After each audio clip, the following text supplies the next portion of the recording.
فرماتی ہیں کہ انہوں نے ان کے شوہر نے ان سے دوسری شادی کی ہے، پہلی جو زوجہ ہیں ان سے اجازت لیے بغیر غالباً یہ دوسرا سوال تھا۔ اچھا، انہوں نے کہا کہ کیا دوسری، یہ انڈیا سے کال تھی، انہوں نے کہا کہ میری دوسری بیوی جو ہے وہ ناراض ہو کے کسی وجہ سے میرے پاس سے چلی گئی تھی اور 15 سال گزر گئے، تو کیا ان کا مہر مجھ پہ لازم ہے اور کیا وہ ابھی بھی میری زوجیت میں ہے یا نہیں؟ تو جی ہاں، بالکل وہ آپ کی زوجیت میں ہے۔ یاد رکھیں کہ جب تک ایجاب و قبول کے بعد، نکاح ہو جانے کے بعد، جب تک شوہر طلاق نہیں دے گا یا معاذ اللہ ثم معاذ اللہ ان میں سے کوئی ایک دائرہ اسلام سے خارج نہ ہو جائے تو نکاح ٹوٹنے کا کوئی سبب نہیں ہے۔ اور یہ ضروری نہیں ہوتا کہ جسمانی تعلق کوئی قائم ہو، اگر 60 سال تک بھی قائم نہ ہو، نکاح اپنی جگہ باقی رہتا ہے، لہذا وہ اب بھی آپ کی زوجہ ہیں اور آپ کو ان کو مہر ادا کرنا لازم رہے گا۔ ایک بھائی نے فرمایا کہ تہجد کا طریقہ ذرا بیان کر دیجئے۔ بعض لوگ کہتے ہیں کہ پہلی رکعت میں الحمد کے بعد 12 مرتبہ سورہ اخلاص پڑھیں، دوسری میں 11، پھر 10، 9، 8، کیا یہ صحیح ہے؟ دیکھیں، یہ بھی مشائخ سے منقول طریقہ ضرور ہے لیکن کوئی فرض واجب نہیں۔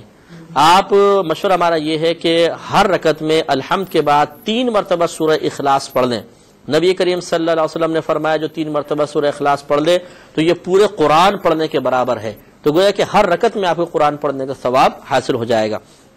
یہ فرماتے ہیں کہ ویسے تو قرآن سے ثابت ہے کہ 2 سال تک بچے کو دودھ پلایا جائے، لیکن کیا اس سے آگے پلا سکتے ہیں؟ دیکھیے، 2 سال بس مدت حولین کاملین جو قرآن میں آیا، 2 سال تک پلا سکتے ہیں، اس کے بعد 1 دن بھی اگر زیادہ پلایا تو یہ حرام ہوگا، کیونکہ ماں کا دودھ اصلاً بچے کو پلانا ناجائز ہے، کیونکہ یہ جسم کا ایک جز ہے اور ہم اپنے جسم کے مالک نہیں،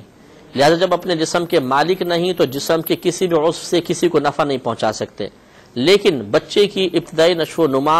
چونکہ ماں کی دودھ کی محتاج تھی، اس لیے ضرورتاً شریعت نے اس کو جائز قرار دیا کہ آپ 2 سال تک، یعنی بہن 2 سال تک دودھ پلا سکتی ہے، لیکن 2 سال کے بعد پھر وہ اصل ممانعت لوٹ کر آئے گی کہ اپنے جسم کے عضو سے کسی کو نفع دینا شرعاً جائز نہیں ہے، لہذا 1 دن بھی اگر زیادہ پلایا تو بہن گناہگار ہوں گی، اس سے توبہ کرنی چاہیے۔ ایک یہ کہتے ہیں کہ ان کے بھائی نے بھابھی کو 3 طلاقیں دے دی، باقاعدہ لکھ کر بھیجی تھی، انہوں نے ریسیو بھی کر لی تھی، میسیج پر بھی بھیجی تھی غالباً، اور زبانی بھی کہہ دی تھی، لیکن اب وہ دونوں ساتھ رہنے کی کوشش کر رہے ہیں، تو بتائیے ان کے ساتھ کیا رویہ رکھا جائے؟